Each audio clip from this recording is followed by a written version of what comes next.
ಅದನ್ನು ನಾವು ಈಗ ಒಂದಿಬ್ಬರು ಹುಡುಗರು 12 ತನಕ ಕೆಲಸ ಮಾಡಿದ್ರಂತಂದ್ರೆ ಒಂದು 4 ಕ್ವಿಂಟಲ್ 5 ಕ್ವಿಂಟಲ್ 6 ಕ್ವಿಂಟಲ್ ಕಾಯಿ ತನಕನೂ 1 ಟನ್ ತನಕನೂ 4 ಮಂದಿ ಕೂಡಿ ಪ್ಯಾಕ್ ಮಾಡ್ಬೋದು ರೀ ಬಾರದಟ್ಟಿಗೆ. ಭಾಳ ಸರಳವಾಗಿ ಅಂದ್ರೆ ಒಂದೊಂದು ಕಾಯಿ 600 700 800 ಗ್ರಾಮ್ ಇರ್ತಾವೆ ರೀ.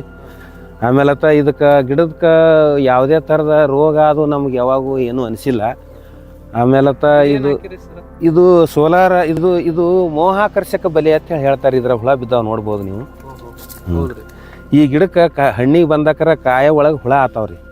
ಹುಳ ಆಲಾರ್ದಂಗೆ ನೋಡ್ಕೋಬೇಕಂದ್ರೆ ನಾವು ನೈಸರ್ಗಿಕ ಕೃಷಿಕರು ರಾಸಾಯನಿಕವನ್ನು ಉಪಯೋಗ ಮಾಡೋಂಗಿಲ್ಲ. ನಾವೆಲ್ಲ ಎಲ್ಲ ಸೀತಾಫಲ ಬೆಳೆಯವರು ಇದನ್ನು ಉಪಯೋಗ ಮಾಡ್ತಾರೆ. ಇದರಿಂದ ಈ ಅದರದ್ದು ಇದಕ್ಕೇನು ಎಫೆಕ್ಟ್ ಆಗೋದಿಲ್ಲ ರೀ, ದಾಳಿಂಬರ್ಗೆ ಎಫೆಕ್ಟ್ ಆಗ್ತದೆ. ಇದಕ್ಕೆ ಈ ತತ್ತಿ ಈ ಕಾಯಿ ಈ ತುಂಬಿನೊಳಗೆ ತತ್ತಿ ಇಡ್ತದೆ ರೀ ಒಂದು ಹುಳ. ಈ ತತ್ತಿ ಹುಳ ಇಡ್ತಪ್ಪ ಅಂತಂದ್ರೆ ಇದ್ರೊಳಗೆ ಹಣ್ಣಿಗೆ ಬಂದಕ್ರ ಕಾಯಿ ದಪ್ಪ ಆಗ್ತದೆ, ಇದು ಹಿಡ್ದಮ್ಮ ಆಗ್ತದೆ. ಈ ದಮ್ಮ ಆದಕ್ರ ಕಾಯಿ ತತ್ತಿ ಇದು ಮರಿಗೆ ಹುಟ್ಟಿ ಒಳಗೆ ಇಳಿದು ಬಿಡ್ತಾವ್ರಿ. ಇಳಿದ ಕಾಯಿ ಎಲ್ಲ ಹುಳ ಆಗಿಬಿಡ್ತಾವ್ರಿ. ಅದು ಆಲಾರ್ದಂಗೆ ಆ ತತ್ತಿ ಇಡಂಥ ಹುಳವನ್ನೇ ಇದು ಸಾಯಿಸ್ತದೆ ರೀ. ಇದ್ರೊಳಗೆ ಬಿಸ್ಕಿಟ ಲೂರತ್ತೆ ಇರ್ತದೆ ರೀ. ಇದು ಲೂರ್ ಕಟ್ಟಿದೇವ್ರಿ ಇದ್ರಾಗ. ಇದು ಮೋಹಾಕರ್ಷಕ ಬಲೆ ಅಂತ ಹೇಳ್ತಾರೆ. ಇದ್ರ ಹುಳ ಬಿದ್ದಾವ ನೋಡ್ಬೋದು ನೀವು. ಈ ಗಿಡಕ್ಕೆ ಹಣ್ಣಿಗೆ ಬಂದಕ್ರ ಕಾಯ ಒಳಗೆ ಹುಳ ಆತಾವ್ರಿ.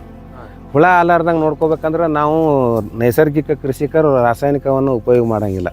ನಾವೆಲ್ಲ ಎಲ್ಲ ಸೀತಾಫಲ ಬೆಳೆಯವರು ಇದನ್ನು ಉಪಯೋಗ ಮಾಡ್ತಾರೆ. ಇದರಿಂದ ಈ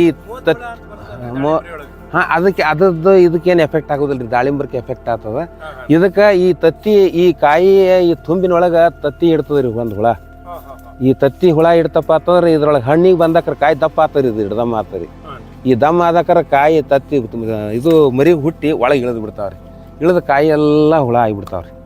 ಅದು ಆಲಾರ್ದಂಗೆ ಆ ತತ್ತಿ ಇಡಂಥ ಹುಳವನ್ನೇ ಇದು ಸಾಯಿಸ್ತದೆ ರೀ. ಇದ್ರೊಳಗೆ ಬಿಸ್ಕಿಟ ಲೂರತ್ತೆ ಇರ್ತದೆ ರೀ. ಇದು ಲೂರ್ ಕಟ್ಟಿದೇವ್ರಿ ಇದ್ರಾಗ. ರೀ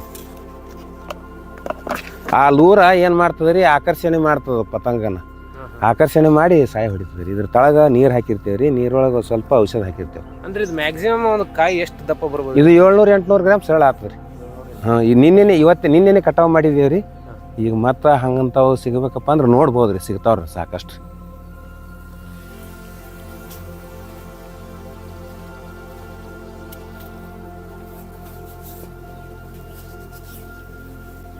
ಮಾನವಮಿ ಹಬ್ಬ ಸಂಬಂಧ ಅಂತ ಹೇಳಿ ಕಟಾವು ಮಾಡೀವ್ರಿ.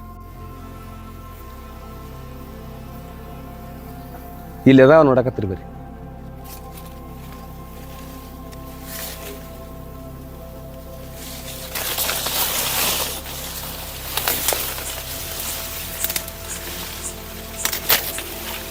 ಇಲ್ಲ ಇನ್ನ ಒಂದು ತುಸು ದಪ್ಪ ಆಗ್ತದೆ ರೀ. ಕಲರ್ ಭಾಳ ಚಂದ ಬಂದದ ರೀ. ಈಗ ಇನ್ನೂ ಕಲರ್ ಬರ್ತದೆ ರೀ. ಇದಕ್ಕೆ ಕಲರ್ ಬಂದು ಇದು 400-500 ಗ್ರಾಮ್ ಅದು ಆಗ್ತದೆ ರೀ. ಸದ್ ಬಹುತೇಕ ಇದು 700 ಗ್ರಾಮ್ ತನಕ ಆಗ್ತದೆ. ಮುಂದೆ ಇನ್ನೂ ಎಕ್ಸ್ಟೆಂಡ್ ಆಗ್ತದೆ. ಇನ್ನೂ ಆಗ್ತದೆ. ಇದಕ್ಕೆ ರೋಗಗಳು ಏನು ಬರ್ತಾವಂತೀರಿ? ರೋಗಗಳಂತರೂ ನಮ್ಗೆ ಏನು ಕಾಣಿಸಿಲ್ಲ ರೀ. ಅದು ಹುಳ ಆಗೋದು ಒಂದು ಸಮಸ್ಯೆಕ್ಕೆ ಲೂರ್ ಕಟ್ಟಿ ಪರಿಹಾರ ಮಾಡ್ತೇವೆ. ಇದು ಸಣ್ಣದು ರುದ್ರಾಕ್ಷಿ ಎಟ್ಟು ಕಾಯಿ ಇರ್ಲಕ್ಕಾಗಿ ಥ್ರಿಪ್ಸ್ ಮೈತದೆ ರೀ. ಇದಕ್ಕೆ ಥ್ರಿಪ್ಸ್ ಮೈದಿದ್ದು ಮೈತಪ್ಪ ಅಂದ್ರೆ ಇದೆಲ್ಲ ಕೆರ್ಕಬುರ್ಕ ಆಗಿ ಕಲಿ ಆಗಿ ಯಾರೂ ತೊಳೋದಿಲ್ಲ ರೀ ಇದನ್ನು. ಆ ಟೈಮ್ದಾಗ ಬ್ರಹ್ಮಾಸ್ತ್ರ 1-2 ಸಲ ಸ್ಪ್ರೇ ಮಾಡಿದೆವು ಅಂದ್ರೆ ಕಂಟ್ರೋಲ್ ಆಗ್ತದೆ. ಬ್ರಹ್ಮಾಸ್ತ್ರದಲ್ಲಿ ಏನು ಉಪಯೋಗ ಮಾಡ್ತೀವಿ ನಾವು? ಈ ಗ್ಲಿಸಿರಿಡಿಯ, ಕಾಂಗ್ರೆಸ್ ಕಸ, ಹಾಗಲ್ ಬೆಳ್ಳಿ, ಬೇವಿನ ತಪ್ಪಲ, ಹೊಂಗಿದ ತಪ್ಪಲ, ಆಮೇಲೆ ಆಡ ತಿಲ್ಲಾರ್ದು ಏನು ಕಳ್ಳಿ ಜಾಲಿ ಇಂಥವು ಏನಿರ್ತಾವೆ ಎಲ್ಲನೂ ಕೂಡಿಸಿ ಒಂದು ಬ್ಯಾರಲ್ದಾಗ ಹಾಕಿ ಅದಕ್ಕೆ ಗೋಮೂತ್ರದಾಗ ಬಿಟ್ಟು ಆ ಗೋಮೂತ್ರ ಏನು ಮಾಡಿರ್ತಾರೆ ಎಲ್ಲ ಎಲೆ ಒಳಗೆ ರಸ ಜಕ್ಕೋತಾರೆ. ಇದ್ರದ್ದು ಎಲೆನೂ ಭಾಳ ಆ್ಯಕ್ಟಿವ್ ಕೆಲಸ ಮಾಡ್ತಾರೆ. ಇದು ಎಲ್ಲಕ್ಕಿಂತ ಹೆಚ್ಚು ವಿಷಕಾರಿ ಸೀತಾಫಲ ತಪ್ಪಲ, ಪಪ್ಪಾಯಿ ತಪ್ಪಲ ಇಂಥವು 10 ಥರ ಕೂಡಿಸ್ಬೇಕಂತ ಪಾಳೆಕರವ್ರು ಹೇಳ್ತಾರೆ. ನಾವು ಒಂದು 20-30 ಥರ ಕೂಡಿಸ್ತೇವೆ, ನಮ್ಮಲ್ಲೆಲ್ಲ ಸಿಗ್ತದೆ ಅಂತೇಳಿ. ಅದರದ್ದೇ ರಸ ಒಂದು ಲೀಟರ್ ನೀರಿಗೆ 15 ml ಹಾಕಿ ಸ್ಪ್ರೇ ಮಾಡಿದೆವು ಅಂದ್ರೆ ಇದು ಥ್ರಿಪ್ಸ್ ಕಂಟ್ರೋಲ್ ಆಗ್ತದೆ.